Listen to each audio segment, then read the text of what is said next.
My name is Paige Afton. I'm 32 years old. 3 days ago, I sat in a lawyer's office, read one piece of paper, and laughed so hard the attorney stopped writing and asked if I needed water. My parents had not spoken to me in 2 years. No birthday cards. No holiday texts. Nothing. Then suddenly, a lawyer sent me one document. They wanted my signature so they could sell my grandfather's lake house. The only place that had ever truly felt like home.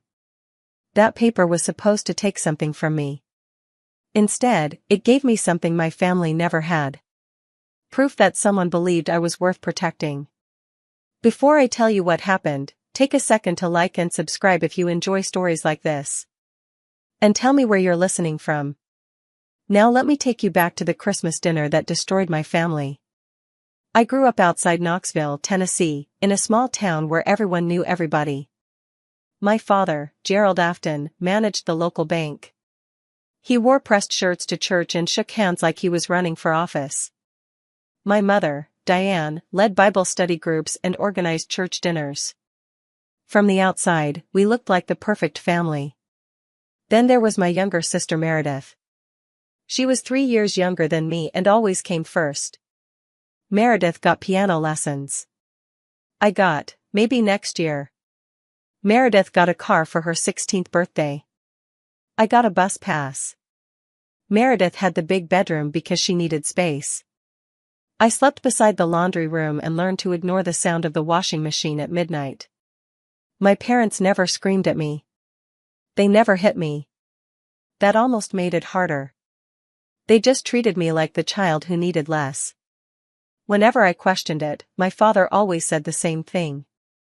Meredith needs more help. You're the strong one, Paige. I believed him. For years, I wore strong like a medal. I worked double shifts at a diner during high school. I bought my own prom dress. I paid for my own books. It took me years to realize what strong really meant to him. It meant low maintenance. It meant she won't complain. It meant she can survive without us. I was the first person in my family to graduate college. I earned a degree in accounting while working 25 hours a week at a tax office. For 4 years, my life was alarms before sunrise, classes all day, work at night. No help. No cosigner. Just me. My parents promised they'd come to graduation. My mother even picked out her outfit. I saved 4 seats. 2 for my parents. 1 for Meredith. 1 for Grandpa Howard. Howard Afton was the only person in my family who never treated me like an afterthought. The morning of graduation, my father called. Something came up, he said. Meredith was moving into her apartment and needed help with furniture. I stood there in my dorm room holding my graduation clothes while my mother yelled in the background asking where the tape gun was. It's just a ceremony, she said. You already have the degree. I walked across that stage alone. Afterward, I sat among strangers taking my own graduation pictures with my phone balanced on a bench. That afternoon, Grandpa Howard called. I'm proud of you, Paige, he said.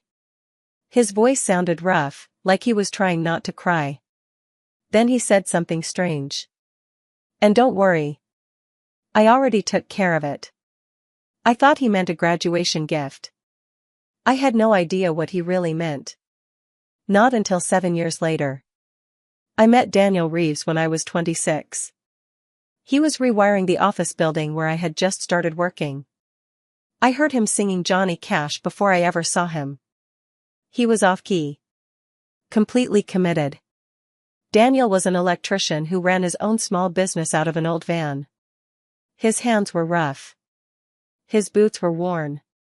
On our 3rd date, he brought me wildflowers from a gas station because the flower shop had already closed. I didn't want to show up empty-handed, he said. I loved him immediately. We got married 2 years later at the courthouse. Grandpa Howard had passed away by then.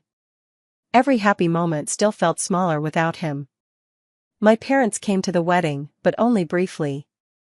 A week later, during family dinner, my father looked across the table at Daniel. I thought you'd aim higher, Paige, he said calmly. An electrician? That's a downgrade. My mother stayed quiet. Meredith kept scrolling through her phone. Daniel didn't react. But on the drive home, he stared at the road and said softly, I don't need your father to respect my job. But he should respect you. I almost cut my family off right then. But I kept trying. Because part of me still hoped things would change. Then Christmas happened. 15 relatives packed into my parents' house. Music played. People laughed. Someone kept refilling sweet tea. Meredith pulled me into the kitchen. She needed $5,000. Again. She still hadn't paid back the last 2 loans. This time, she claimed it was for inventory for the boutique she wanted to open. I said no. Politely. Clearly. She walked back into the living room with tears in her eyes. My father stood up immediately. What kind of sister refuses to help family? He asked loudly. The whole room went silent. My aunt froze beside the punch bowl. My cousin Rachel stared at me with wide eyes. You've changed, Paige, my father said. Not for the better. Then my mother leaned toward my aunt and whispered just loud enough for everyone to hear. She's been like this since she married that man. I think she needs professional help. Nobody defended me. Nobody. I stood there feeling completely invisible. Then I grabbed my coat. Daniel was already waiting at the door with the car keys. And I walked out of that house for the last time. The silence afterward was strange. At first, it almost felt peaceful. No guilt. No family drama. No phone calls asking me to save Meredith from another bad decision. But silence also gives people space to rewrite the story. And my parents did exactly that. They told everyone I was unstable. They said Daniel was controlling me. My cousin Rachel called one day and carefully asked if I was okay. Your mom said you've been having episodes, she whispered. Episodes. I had never even seen a therapist. My mother invented the whole thing. My father even called my old boss to check on me. In a town that small, rumors spread fast. One by one, people stopped calling. Relatives stopped texting. Birthday messages disappeared. By spring, Rachel was the only family member who still spoke to me. Daniel and I moved 45 minutes away. Far enough to breathe. Close enough that I could still drive back if I ever wanted to. I got promoted to senior accountant. Daniel's business grew. We bought a small house with a porch and a backyard. It was quiet. It was peaceful. And every Christmas, I still stared at my phone wondering if someone would call. Nobody did. One night, I asked Daniel if I made the wrong choice. He didn't hesitate. You'll know if you're ready someday, he said. And if that day never comes, that's okay too. Once, I drove past Grandpa Howard's lake house. The paint was fading. The dock leaned slightly toward the water. I slowed down but never stopped. It hurt too much. Everything about that place reminded me of him. The smell of cedar. The old screen door. The chocolate milkshakes he bought me every Friday after school. 2 years passed.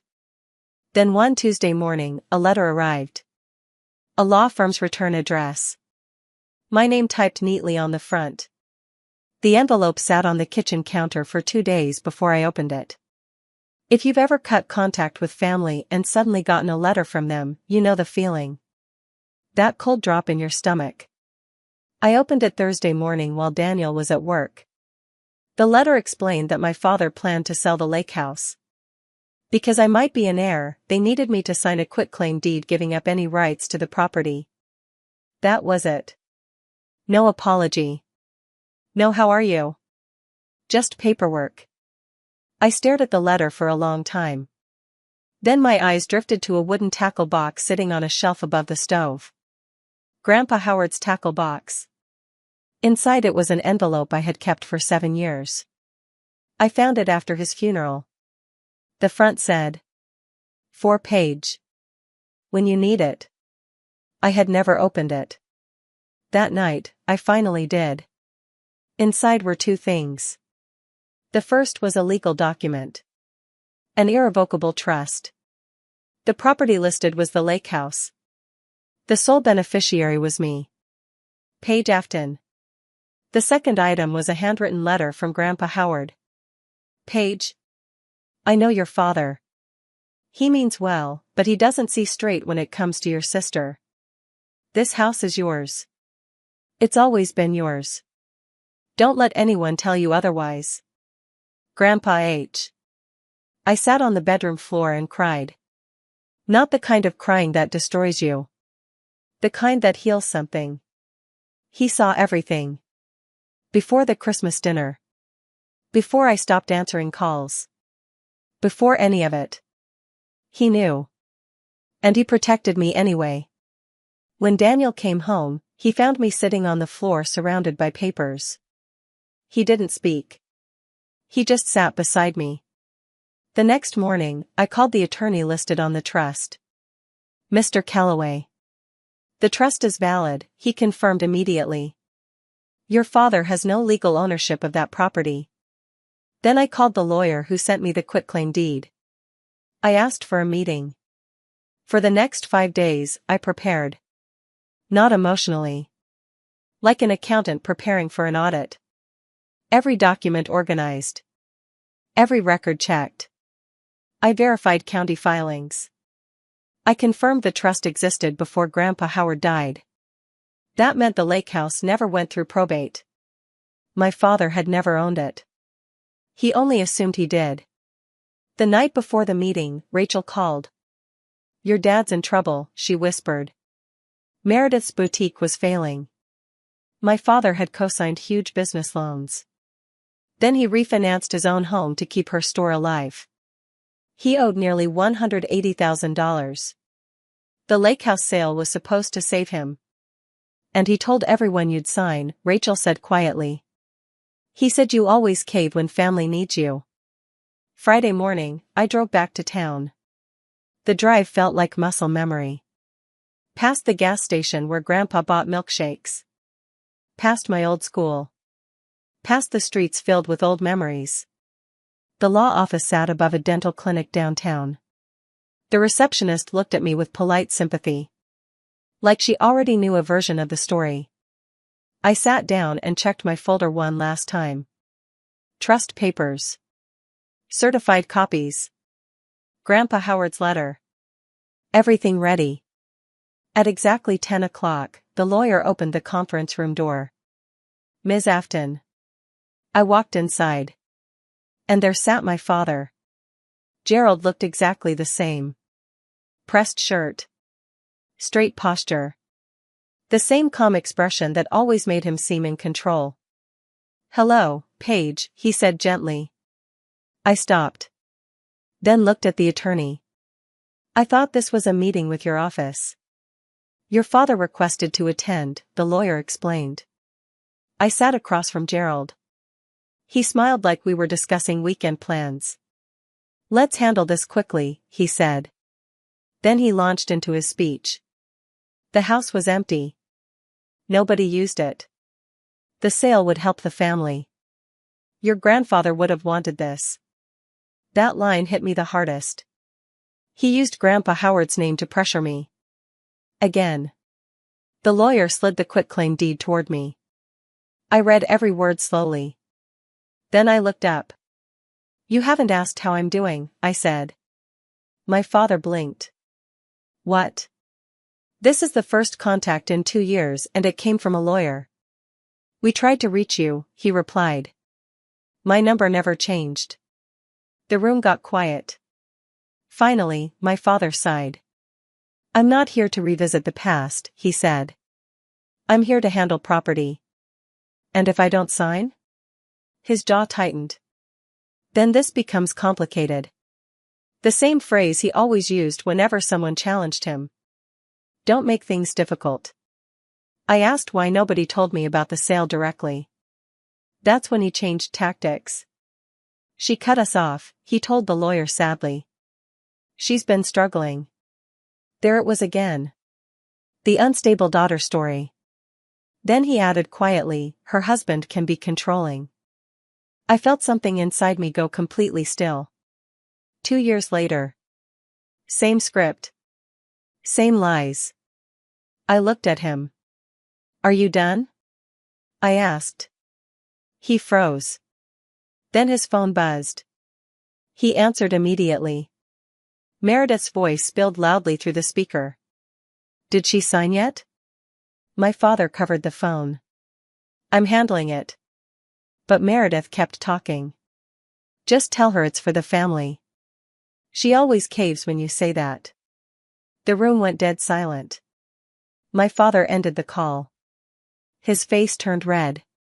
I repeated the words quietly. She always caves when you say that. The lawyer stopped writing. And suddenly, the whole performance cracked open. My father stood up. Sign the paper, Paige. I stayed calm. You told my husband he was a downgrade. That was a joke. It wasn't funny. He slammed both hands on the table. You hold grudges, he snapped. Your mother was right. You need help. The lawyer tried calming him down. Then my father threatened legal action. A judge will force you to sign. I looked at the lawyer. Can he do that? The lawyer hesitated. There are legal avenues. Okay, I interrupted. Then I reached into my bag. I pulled out the trust documents. And placed them on the table. The room changed instantly. This is an irrevocable trust created by Howard Afton, I said. The sole beneficiary is me. My father stared at the documents. What is this? The lawyer grabbed the papers immediately. He read page after page. Then removed his glasses slowly. And looked directly at my father. Were you aware of this trust? That can't be right, Gerald whispered.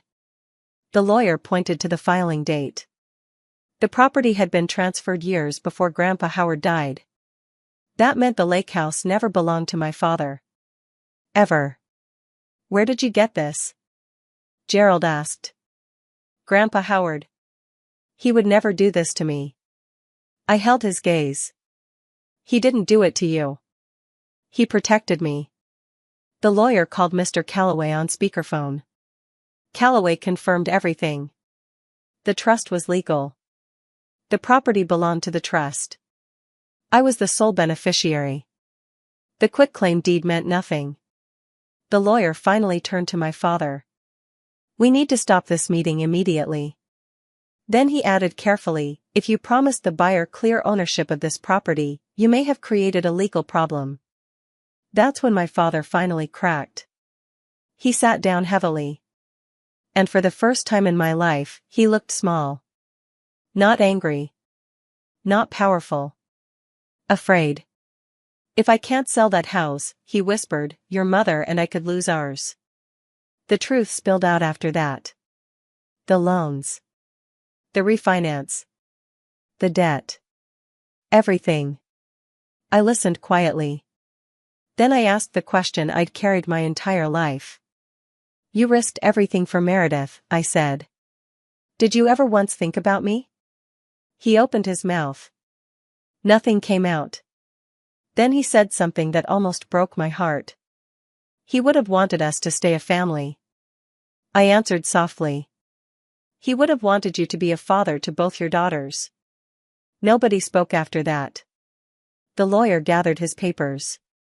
The meeting ended. As I reached the door, my father finally spoke again. Paige. I stopped. For 1 second, I saw flashes of the old version of him. The dad who taught me to ride a bike. The dad who carried me through the rain after I lost my shoe in the mud. That man existed once. He just disappeared somewhere along the way. You know my number, I said quietly. It never changed. Then I left. I sat in my car afterward with my hands on the steering wheel. I didn't feel victorious. Just exhausted. But it wasn't over. Instead of going home, my parents drove straight to the lake house. Rachel called me that evening. "Your mom, Dad, and Meredith are staying there," she said nervously. "They say it's still family property." I called Calloway immediately. He stayed calm. "They cannot legally occupy trust property," he explained. "If they refuse to leave, we file trespassing paperwork." I closed my eyes. I don't want my father arrested. Then hopefully he makes a smarter choice. Saturday morning, Meredith posted pictures online from the lake house. Family time at Grandpa's place. Some things are worth fighting for. In one photo, she sat in Grandpa Howard's green chair on the porch. The one he built himself. The one I helped sand when I was 10. I stared at that picture for a long time. Relatives flooded the comments. Nobody mentioned me. Nobody asked where I was. By Sunday, Calloway sent an official notice demanding they leave within 72 hours. Suddenly, this wasn't family drama anymore. It was legal. Monday morning, my mother called me. She sounded exhausted. "Please," she whispered. "This is tearing the family apart." I sat silently on the edge of my bed. Then I finally said what I should have said years ago. "This didn't start with the trust."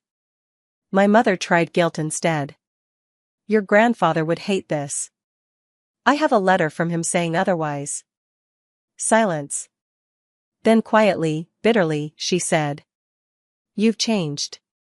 I looked at Daniel beside me. "I hope so," I replied. They left the lake house Monday afternoon. Just before the deadline. I waited another week before going there myself. When I finally arrived, the sky was gray and quiet. The front door was unlocked. Inside smelled like old pine and dust. My mother had cleaned the kitchen before leaving.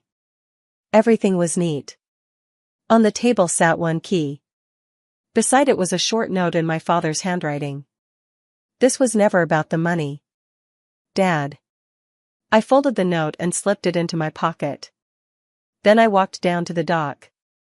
Grandpa Howard's chair still faced the water. I sat down slowly.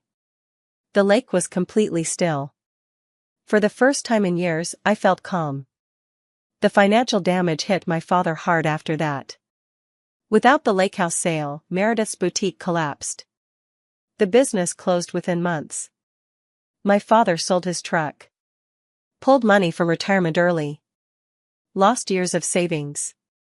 In a small town, everyone eventually learned the truth. The trust records were public. People started asking questions. Why didn't Gerald know about the trust? Why did Howard leave the house to Paige? And suddenly, the unstable daughter story stopped making sense. My father stopped attending community breakfasts. My mother stopped running Bible studies. People weren't whispering anymore. They were comparing facts. Meredith eventually texted me. "I'm sorry for what I said that day," she wrote. I didn't answer immediately. But I didn't delete the message either. Then relatives slowly started returning. My Aunt Linda called first. "I should have defended you at Christmas," she admitted quietly. Others followed. Not everybody. Some people still believed my parents. Others disappeared completely. I stopped chasing approval. People who wanted the truth found it. People who didn't stayed comfortable in the lie. And finally, that stopped hurting. Daniel and I began fixing up the lake house together. Fresh stain on the dock. New screens on the porch. New wiring inside. One afternoon, I found Grandpa Howard's woodworking tools hanging neatly in the garage. Exactly where he left them. Then I found an old box of photographs. One picture showed 6-year-old me holding a fish almost bigger than my arm. Grandpa Howard stood behind me laughing. I stared at that picture for a long time. That's when I finally understood. He didn't just leave me property. He left me proof. Proof that somebody saw me clearly. Not as the strong one. Not as the easy child. Not as the daughter who needed less. Just Paige. Someone worth protecting. I framed the picture and hung it in the kitchen. A month after the meeting, I wrote a letter to my parents. Not through lawyers. Not through Rachel. Just me. I told them the lake house would stay in the trust. I told them I would not sell it. And then I wrote the most important thing. If we ever rebuild this relationship, it starts with honesty. It starts with you seeing me. Not as the strong one. Not as the daughter who can survive without love. But as your daughter. My door is open. But only if you come through it as parents, not people looking for something from me. I mailed the letter. And for the first time in my life, I didn't wait for approval afterward. Daniel read the letter before I sent it. Then he smiled softly. That sounds exactly like you. I used to think boundaries were walls. Something angry people built to keep others out. Now I think boundaries are doors. You decide who gets to walk through. And you stop leaving them open for people who only visit when they need something. One Friday afternoon, I sat on the dock holding Grandpa Howard's old fishing rod. The lake was calm. Daniel was inside making coffee. The breeze smelled like cedar and grass. I hadn't caught a single fish all day. I didn't care. Sometimes I still talked to Grandpa Howard in my head. Like he just stepped out of the room for a minute. I looked across the water and smiled. Thank you, I whispered. Because now I finally understood what he meant all those years ago. I already took care of it. My name is Paige Afton. I'm 32 years old. 2 years ago, my parents sent me one legal document. But that document didn't give me anything new. It only reminded me that someone had already decided I was worth protecting. And in the end, that changed everything. If you made it this far, thank you. This story was never about revenge. It was about finally understanding your worth, even when the people closest to you refuse to see it. So let me ask you something. If you could write one letter to someone who underestimated you, what would it say? Tell me in the comments. And if you enjoyed this story, subscribe for more like it. I'll see you in the next one.